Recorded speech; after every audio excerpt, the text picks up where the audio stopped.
Good morning everyone, welcome to exam orbit classes. आज है 12 जुलाई और आज के इस सेशन में 12 जुलाई से बनने वाले सभी महत्वपूर्ण क्वेश्चंस को डिस्कस करेंगे। तो सबसे पहले नज़र डालते हैं आज की महत्वपूर्ण सुर्खियों पर।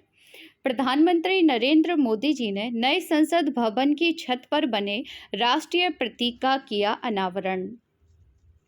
कॉफी बोर्ड जलवायु प्रतिरोधी किस्मों को विकसित करने के लिए इसरो के साथ करेगा समझौता। भारतीय इंटरनेट के जनक बीके सिंघल का हुआ निधन। राजेंद्र प्रसाद ने national high speed rail corporation limited के एमडी के रूप में संभाला कार्यभार। 11 जुलाई को मनाया गया विश्व जनसंख्या दिवस। आर्टिफिशियल इंटेलिजेंस से लैस हुई सेना। रक्षा मंत्री ने किए 75 एआई संचालित रक्षा उत्पाद लॉन्च। डिफेंस सेक्टर में दिखी भारत की आत्मनिर्भरता।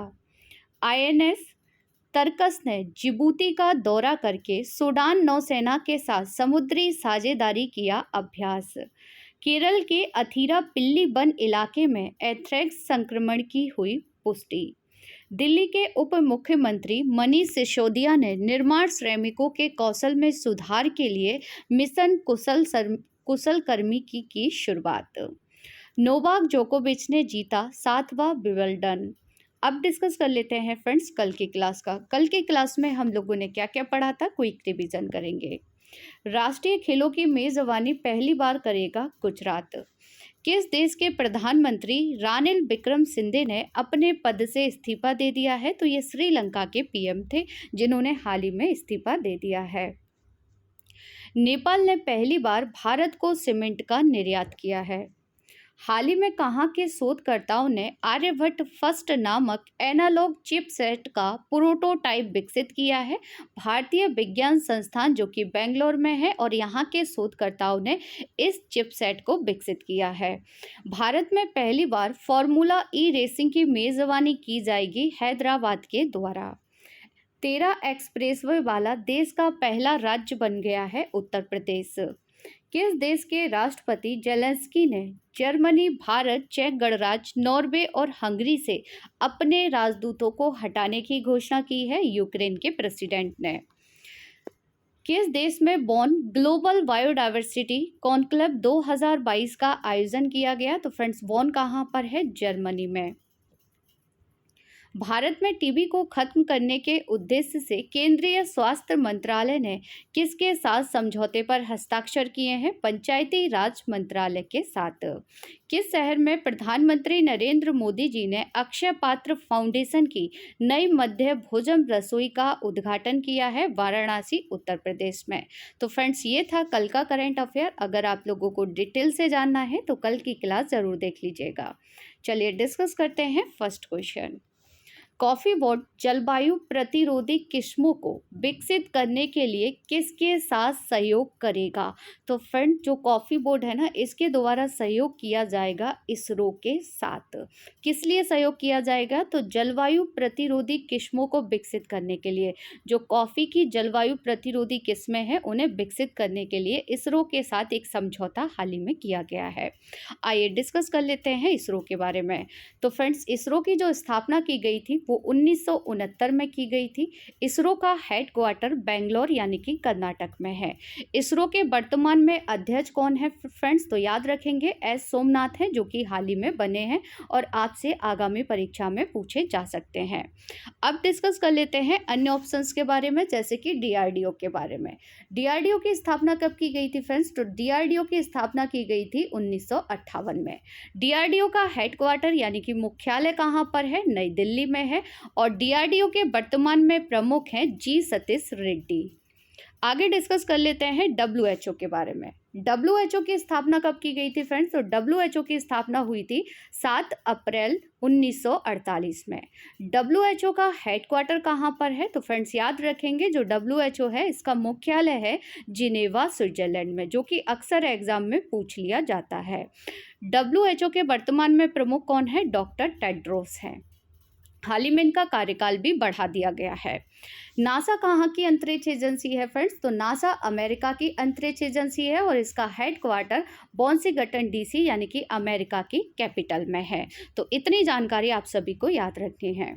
आगे डिस्कस कर लेते हैं मोस्ट इम्पोर्टेंट पॉइंट परीक्षा की दृष्टि से। ब्राजील में कॉफी के बागानों को क्या कहा जाता है फ्रेंड्स? तो ब्राजील में कॉफी के बागानों को कहते हैं फेजेंडा। ये कई बार एग्जाम में पूछा गया है कि फेजेंडा का क्या है, तो कॉफी के बागान है, कहाँ पर है? ब्राजील में। विश्व का कॉफी बंदरगाह किसे कहा जाता है? सेंटोस को कहा जाता है, जो कि फ्रेंड्स कहाँ पर है? ब्राजील में है। बाबा बुदन की पहाड़ी किस फसल के लिए जानी जाती है? तो फ्रेंड्स याद रखेंगे, ये कॉफी फसल के लिए काफी प्रसिद्ध है। बाबा बुदन की जो पहाड़ी है ना, ये कॉफ़ी फसल के लिए काफ़ी प्रसिद्ध है और ये कहाँ पर है? कर्नाटक में है। साथ ही में आप सभी याद रखेंगे कि भारत में कॉफ़ी के पौधे की उगाने की शुरुआत चिकमंगलुरु, जो कि कहाँ पर है? कर्नाटक से की गई थी, जिसका श्रेय बाबा बुदन को जाता है, जो कॉफ़ी के बीज को अरब देश यमन से लेकर भारत आए थे। फ्रेंड, जो कॉफ़ी का बीज है ना, वो पहली बार कहाँ से लाया गया था? तो अरब देश यानी कि यमन से इसे भारत लाया गया था। किसके द्वारा लाया गया था? तो बाबा बुदन के द्वारा लाया गया था। इसरो के बारे में हम लोग डिस्कस कर चुके हैं। फ्रेंड्स, अगर आप लोग पहली बार चैनल पर विजिट कर रहे हैं तो चैनल को सब्सक्राइब कर लीजिएगा और साथ ही बेल आइकन दबाना बिल्कुल ना भूलें, जिससे आप लोगों को क्लास का नोटिफिकेशन सबसे पहले मिल जाएगा। अगर आप लोगों को क्लास अच्छी लग रही है तो क्लास को ज़्यादा से ज़्यादा शेयर कीजिए और लाइक कर लीजिए। चलिए नेक्स्ट क्वेश्चन डिस्कस करेंगे। विश्व जनसंख्या दिवस निम्न में से किस दिन मनाया जाता है? तो फ्रेंड्स, विश्व जनसंख्या दिवस मनाते हैं 11 जुलाई को।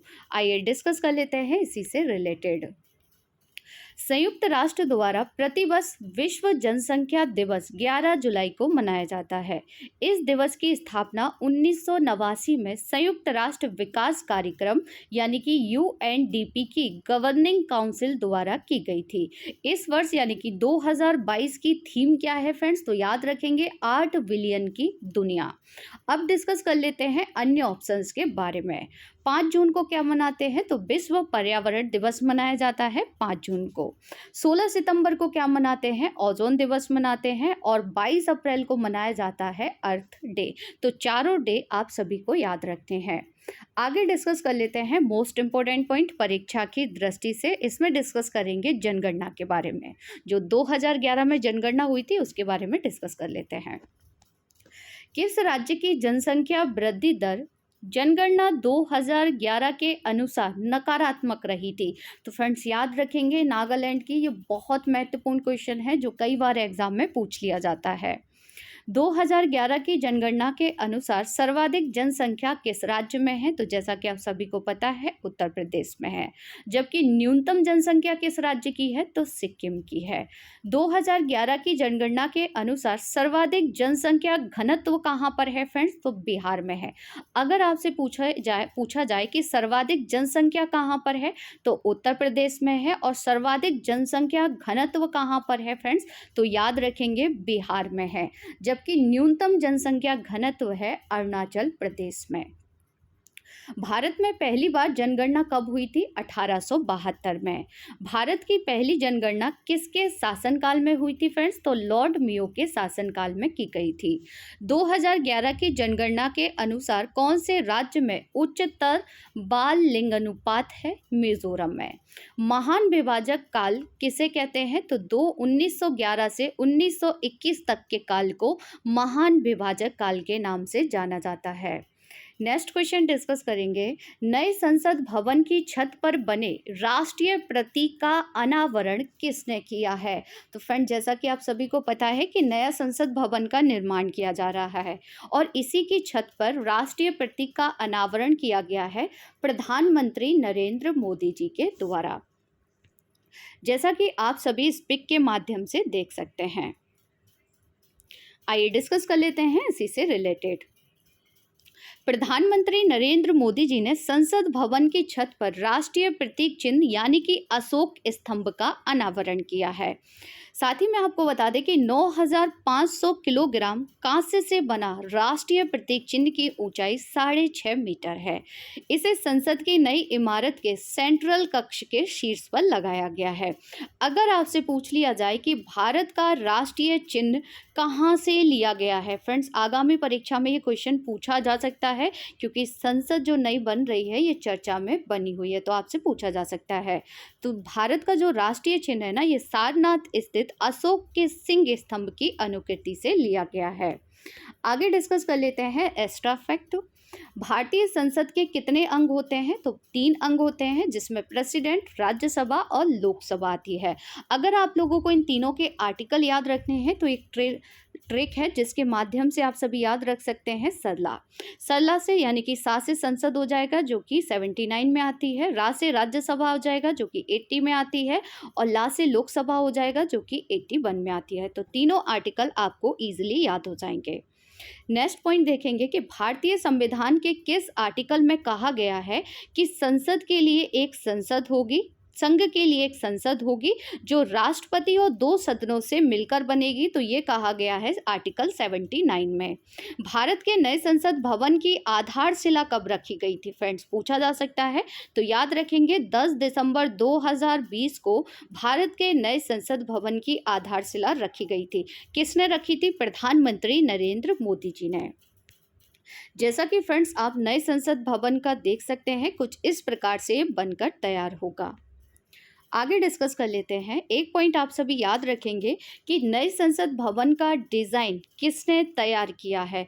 तो फ्रेंड्स जिन्हें आप सभी पिक में देख सकते हैं, ये है डॉक्टर बिमल पटेल। इनके द्वारा नए संसद भवन का डिज़ाइन तैयार किया गया है, और जैसा कि आप सभी देख पा रहे होंगे 2019 में इन्हें पद्म श्री से भी सम्मानित किया जा चुका है। ये कहाँ के रहने वाले हैं? तो गुजरात के रहने वाले हैं। आगे डिस्कस करेंगे भारत के नए संसद भवन का निर्माण किस प्रोजेक्ट के तहत किया जा रहा है? सेंट्रल विस्टा पुनर्विकास परियोजना के तहत। भारत के नए संसद भवन का आकार कैसा है फ्रेंड्स? तो याद रखेंगे त्रिभुजाकार है, जैसा कि आप सभी ने अभी पिक में देखा था। ये किस प्रकार का है? तो त्रिभुजाकार है। अगर आपसे पूछ लिया जाए कि जो वर्तमान में संसद भवन है ना, इसके वास्तुकार कौन है? तो सर एडविन लुटियन और सर हर्बर्ट बेकर हैं। ठीक है, चलिए अगला क्वेश्चन डिस्कस करेंगे। राष्ट्रीय high speed rail corporation limited का प्रबंध निदेशक किसे नियुक्त किया गया है? तो प्रबंध निदेशक बन गए हैं राजेंद्र प्रसाद, जिन्हें आप सभी पिक में देख सकते हैं। ठीक है, साथ ही मैं आपको बता दें कि हाल ही में R.K. गुप्ता कौन बने हैं फ्रेंड्स? तो आप सभी को याद होगा उपचुनाव आयुक्त किन्हें नियुक्त किया गया है? R.K. गुप्ता को किया गया है। जबकि मुख्य चुनाव आयुक्त कौन है वर्तमान में? तो राजीव कुमार हैं। अब डिस्कस कर लेते हैं national high speed rail corporation के बारे में। तो national high speed rail corporation limited की स्थापना 12 फरवरी 2016 में की गई थी, और इसका मुख्यालय यानी कि हेडक्वार्टर है नई दिल्ली में। आगे डिस्कस करेंगे latest current affair quick revision. Goa shipyard limited के अध्यक्ष और प्रबंध निदेशक कौन बन गए हैं? तो ब्रजेश कुमार उपाध्याय को नियुक्त किया गया है। SBI general insurance company limited के प्रबंध निदेशक और मुख्य कार्यकारी अधिकारी कौन बने हैं? पारितोष त्रिपाठी। बॉम्बे इंडस्ट्रीज एसोसिएशन के नए अध्यक्ष कौन बन गए हैं? नेविल सांघवी बन गए हैं। फ्रेंड्स ये हाल ही में की गई नियुक्तियां हैं, तो याद रखिएगा। अगला क्वेश्चन देखेंगे, हाल ही में भारत के किस राज्य ने एंथ्रेक्स के फैलने की पुष्टि की है? तो इसके फैलने की पुष्टि की गई है केरल में। इससे पहले भी आप सभी को याद होगा कि टमेटो फ्लू और वेस्ट नाइल वायरस ये सब कहाँ फैले थे? तो केरल में ही ये फैले थे। ठीक है, चलिए आगे डिस्कस कर लेते हैं इसी से रिलेटेड। केरल के स्वास्थ्य मंत्री ने हाल ही में केरल के त्रिशूर जिले के अथिरापल्ली में जंगली सुअरों के शव मिलने के बाद एंथ्रेक्स फैलने की पुष्टि की है। एंथ्रेक्स एक गंभीर संक्रामक रोग है जो कि बैक्टीरिया के कारण होता है। ठीक है, याद रखेंगे, और यह जीवाणु प्राकृतिक रूप से मिट्टी में पाए जाते हैं। नेक्स्ट क्वेश्चन देखेंगे, विंबलडन चैंपियनशिप 2022 का पुरुष एकल का खिताब किसने जीत लिया है? तो फ्रेंड्स, जो पुरुष एकल का खिताब जीता है ना, तो पिक में देखकर आप सभी समझ गए होंगे, नोवाक जोकोविच ने ये खिताब जीत लिया है। जबकि महिला एकल वर्ग में ये खिताब किसने जीता है? तो कजाकिस्तान की रहने वाली इरिवा कीना ने ये खिताब जीता है और ये कजाकिस्तान की पहली महिला बन गई हैं जिन्होंने ये खिताब जीता है। अच्छा फ्रेंड, जो नोवाक जोकोविच है ना, इन्होंने किसको हराकर ये खिताब जीता है? तो निक को हराकर ये खिताब जीता है। जबकि इरिवा कीना ने यह खिताब किसको हराकर जीता है? ओ जेवर को हराकर यह खिताब जीता है। आगे डिस्कस कर लेते हैं latest current affair quick revision. प्रत्येक वर्ष कितनी टेनिस ग्रैंड स्लैम प्रतियोगिता आयोजित की जाती हैं? तो कुल 4 होती हैं, Australian open, French open, Wimbledon और यूएस ओपन। ऑस्ट्रेलियन ओपन 2022 पुरुष एकल का खिताब किसने जीता था? राफेल नडाल ने। जबकि ऑस्ट्रेलियन ओपन 2022 महिला एकल का खिताब जीता था एशले वार्टी ने, जो कि कहाँ की रहने वाली हैं? ऑस्ट्रेलिया की रहने वाली हैं। अगर आपसे पूछ लिया जाए कि भारत की तरफ से ग्रैंड स्लैम जीतने वाली पहली महिला खिलाड़ी कौन थी? सानिया मिर्जा। नेक्स्ट क्वेश्चन देखेंगे, निम्न में से किसके पूर्व अध्यक्ष बृजेंद्र सिंघल का लंबी बीमारी के बाद निधन हो गया है? तो फ्रेंड्स, ये बीएसएनएल के अध्यक्ष रह चुके हैं, जिन्हें आप सभी पिक में देख सकते हैं। आइए डिस्कस कर लेते हैं आगे। साथ ही मैं आपको बता दें कि जो ये सिंघल है ना, जिन्हें भारतीय इंटरनेट के जनक के रूप में भी जाना जाता है। आगे डिस्कस करेंगे अन्य एक्स्ट्रा फैक्ट। भारत में सुपर कंप्यूटर का जनक किसे कहते हैं? डॉक्टर विजय भाटकर को कहते हैं। विश्व का प्रथम इलेक्ट्रॉनिक डिजिटल कंप्यूटर कौन सा है फ्रेंड्स? तो एनिएक है। मानव कंप्यूटर के रूप में किसे जाना जाता है? शकुंतला देवी को जाना जाता है। साथ ही में आप सभी एक पॉइंट यहाँ पर याद रखेंगे कि वेंकट रमन कृष्णमूर्ति का हाल ही में निधन हो गया था और ये किसके पूर्व अध्यक्ष रह चुके थे? तो ये भेल, मारुति उद्योग और सेल के ये पूर्व अध्यक्ष रह चुके थे, जिन्हें आप सभी पिक में देख सकते हैं। नेक्स्ट क्वेश्चन है, दिल्ली के विज्ञान भवन में भारत की पहली आर्टिफिशियल इंटेलिजेंस इन डिफेंस संगोष्ठी और प्रदर्शनी का शुभारंभ किसने किया है? तो फ्रेंड्स, इसका शुभारंभ किया गया है राजनाथ सिंह के द्वारा। आइए डिस्कस कर लेते हैं इसके बारे में। सबसे पहले आप सभी पिक में देख सकते हैं, रक्षा मंत्री राजनाथ सिंह ने 11 जुलाई 2022 को दिल्ली के विज्ञान भवन में भारत की पहली आर्टिफिशियल इंटेलिजेंस इन डिफेंस संगोष्ठी और प्रदर्शनी का शुभारंभ किया है। साथ ही मैं आपको बता दें कि इसका आयोजन रक्षा उत्पादन विभाग यानी कि रक्षा मंत्रालय द्वारा किया गया है। रक्षा में एआई को बढ़ावा देने के लिए केंद्र सरकार ने 2018 में रक्षा पर एआई टास्क फोर्स की स्थापना की थी। अगला क्वेश्चन डिस्कस करेंगे, भारतीय नौसेना के स्टेल फ्रिगेट आईएनएस तरकस ने किस देश की नौसेना के साथ समुद्री साझेदारी अभ्यास में हिस्सा लिया है?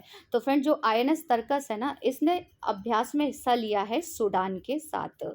डिस्कस कर लेते हैं इसी से रिलेटेड। तो सबसे पहले तरकस को आप सभी पिक में देख सकते हैं, ये है आईएनएस तरकस, जो कि भारत का एक युद्धपोत है। भारतीय नौसेना के आईएनएस तरकस ने जिबूती का दौरा किया और सूडान नौसेना के बेस के पास लाल सागर में सूडान नौसेना के जहाजों यानी कि अल्मास और निमेर के साथ समुद्री साझेदारी अभ्यास का आयोजन किया। साथ ही मैं आपको बता दें कि आईएनएस तरकस 15 अगस्त को रियो डी जेनेरियो में स्वतंत्रता का अमृत महोत्सव तैनाती के एक प्रमुख विशेषता के उपलक्ष्य में ध्वजारोहण समारोह के लिए उपस्थित रहेगा। फ्रेंड, जो आईएनएस तरकस है ना, ये भारतीय नौसेना के लिए निर्मित दूसरा तलवार श्रेणी का युद्धपोत है। मैप में आप सभी सूडान की लोकेशन देख सकते हैं, ये है सूडान। सूडान की कैपिटल क्या है फ्रेंड्स? तो खार्तूम है। खार्तूम के बारे में एक पॉइंट आप सभी याद रखेंगे कि सफ़ेद नील नदी और नीली नील नदी का मिलन कहाँ पर होता है फ्रेंड्स? तो खार्तूम में होता है। फिर यहाँ से ये नदी क्या बन जाती है? नील नदी बन जाती है। नेक्स्ट क्वेश्चन देखेंगे, निर्माण श्रमिकों के कौशल में सुधार के लिए किस राज्य सरकार ने मिशन कुशल कर्मी की शुरुआत की है? तो फ्रेंड, जो मिशन कुशल कर्मी है ना, इसकी शुरुआत की गई है दिल्ली सरकार के द्वारा। आइए डिस्कस कर लेते हैं इस मिशन के बारे में। तो दिल्ली के उप मुख्यमंत्री यानी कि मनीष सिसोदिया ने निर्माण श्रमिकों के कौशल में सुधार के लिए मिशन कौशल कर्मी की शुरुआत की है, जिसके लिए सरकार ने Delhi skill and entrepreneur entrepreneurship university और Delhi building and other construction workers welfare की बोर्ड की सहायता से इस कार्यक्रम को विकसित किया है। अब डिस्कस कर लेते हैं टॉप 10 स्टैटिक जी के क्वेश्चन। दक्कन के ताज के नाम से कौन सा मकबरा प्रसिद्ध है? बीबी का मकबरा। दिल्ली सल्तनत में दीवाने ए अर्ज की स्थापना किसने की थी फ्रेंड्स? तो बलबन के द्वारा की गई थी। Santosh trophy, Euro cup, Copa America cup किससे रिलेटेड है? फुटबॉल से। टोक्यो किस द्वीप पर है? होन्शु द्वीप पर है। जापान की संसद को कहते हैं डाइट।